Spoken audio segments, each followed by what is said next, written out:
Mapozi imetazama sana, sijapata hata shilingi 100. Ni maneno ya Mr. Blue Babylon Biz Baiza, ambapo kwa mjibu wa Babylon Biz anadai kwamba nimefuatilia watu ambao watanisaidia hili swala, kwa hiyo haki zangu zote zitarudi kwangu.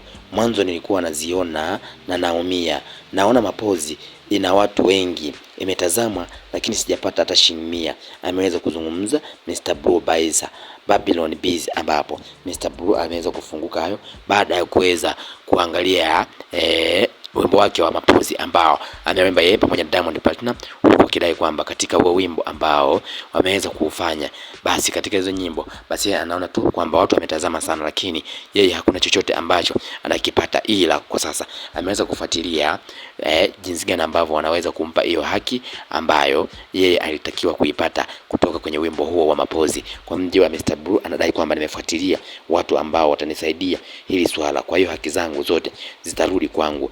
Mwanzo nilikuwa naziona na naumia, naona Mapozi ina watu wengi, imetazamwa lakini sijapata hata shilingi 100.